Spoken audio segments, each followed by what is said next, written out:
Alright, a lot has happened over the last week, so let's get into it. The former receiver Taylor Gabriel, who played for the Browns, Falcons, and recently the Bears, has announced his retirement after 6 years. Taylor Gabriel did not play in the 2020 season. He had opted out. But before, his best year was in 2018, where he had almost 700 yards. For a slot receiver, that's probably as best as you're really going to get. So, he played in he had 83 games in his career, missing a lot of those because of injury.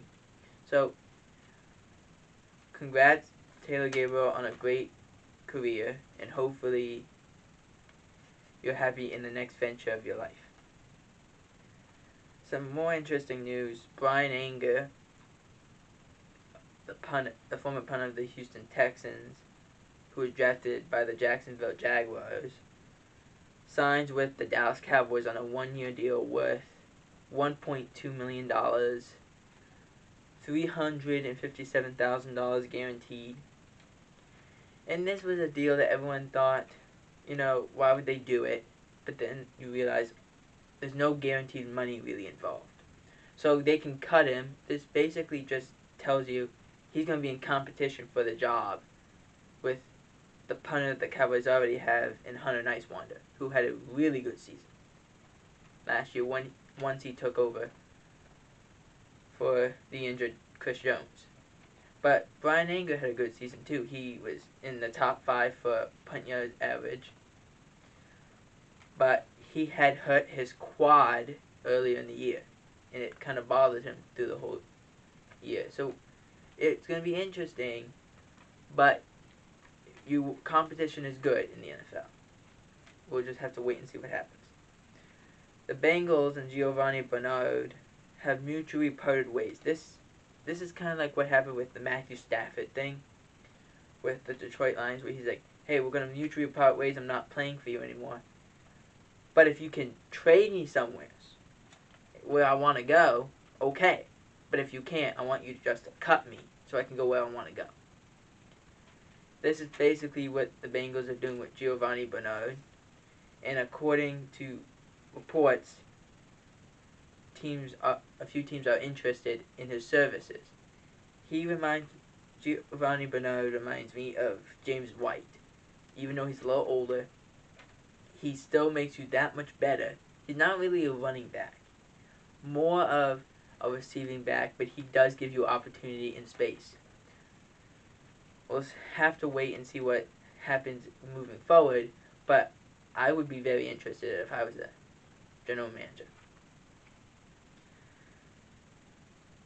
Jim Schwartz, the former defensive coordinator for the Philadelphia Eagles, is now going to the Tennessee Titans as a senior defensive assistant / consultant for the Tennessee Titans. Kind of like what Dom Capers did last year with the Vikings, where he was a senior assistant. Now he's going to be the senior assistant in Detroit. This is a way to work yourself back up in the ranks to become another defensive coordinator opportunity. The Cowboys have signed Jeremy Sprinkle, a former Washington tight end, to a 1-year contract.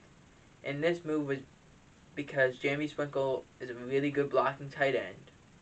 They lose Blake Bell. He goes back to Kansas City. You really only use a blocking tight end for a few passes a year. He only caught 1 pass last year.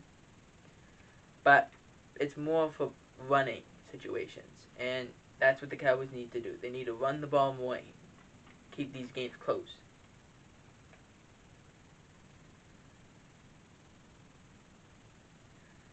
The Seattle Seahawks are signing Demarius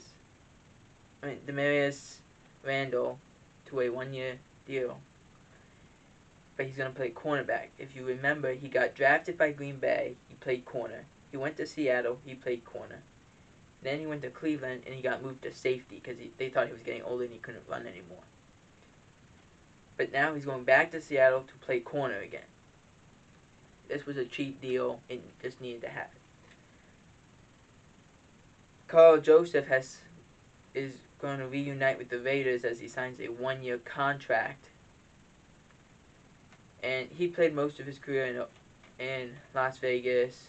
So this is a good move on his part.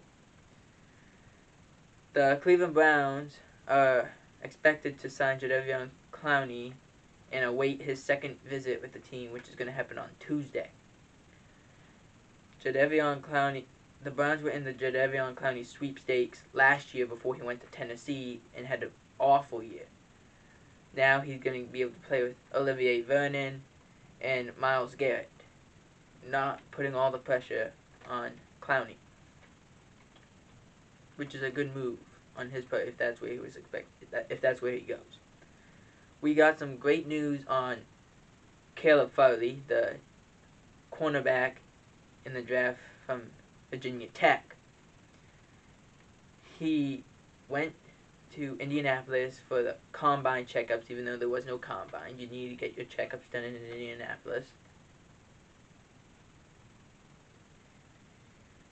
And it came back as very good news. The doctor said he is probably going to be ready for the season, which is great news. Now, he had 2 surgeries on his back before age 25, which is very dangerous. He's had an ACL surgery before. So, there's a little concern on that, but he came back from it, so there's not as bad. Not as much of concern. The concern is on his back.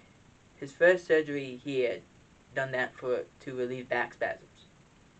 The second one that he had was a microdiscectomy, which is basically when you have a herniated disc in your spine, it's to relieve the pressure. They don't take the disc out, they just try to spread the gap a little bit so there's not as much pressure on your back.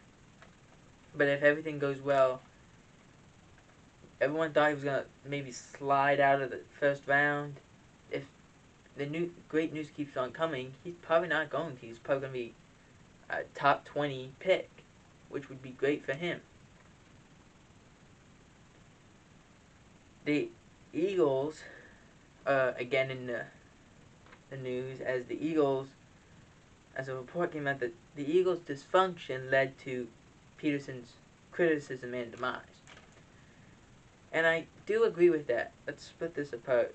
Let's first start with when Doug Peterson got let go. It was first because he wanted to keep his staff, and Howie Roseman and Jeff Lloyd wanted him to get rid of it, start over, bring in new people. He didn't want to do it. Peterson didn't want to do that. So he left. So they fired Peterson.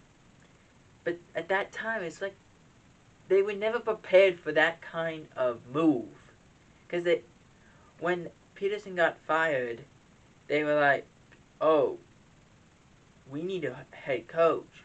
Well, a lot of these coordinators got hired already, and so we can go talk to Kellen Moore.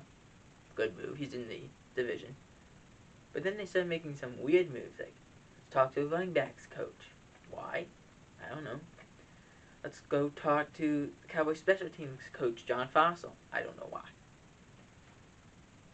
Maybe get some intel on special teams. I don't know. He was interim head coach when Jeff Fisher was fired before Sean McVay arrived. But it just showed they didn't know what they were really doing in searching for a new head coach. Now, if you go to the other side of the roster / drafting, they haven't drafted well. They haven't brought in good free agents. Their offense or roster in general is just old. It's old. It needs to be revamped. It needs to be fixed. And they haven't done that as of yet.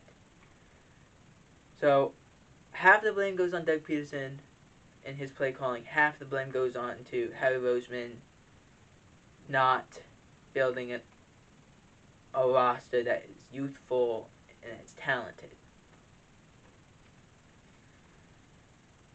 There is a new sports movie coming out around one of the teams in the NFL. It's around the Saints, and 2009, 2010. It's called Bountygate. Bountygate was what the Saints had done for the early part of the years, where they would have a player try and injure another player on the opposing team, and they got bonuses for doing this. So they get their paycheck, and then they get a bonus if they hurt a player. So, say they went against the Patriots, and Tom Brady was the quarterback at that time. If they injured, say, Wes Welker, okay, here's a little bonus. But if you injure Tom Brady, and he's out for a few plays, or the whole game, or for a few weeks, here's a lot of money, because you just got rid of a star that we don't have to deal with right now. It's not the right way to play sports. The defensive coordinator at that time was Greg Williams, was the defensive coordinator at that time. And it was just so shocking that happened, and that Sean Payton got suspended for a year. The general manager and owner got suspended. The Saints had to pay a hefty fine, and they lost a draft pick.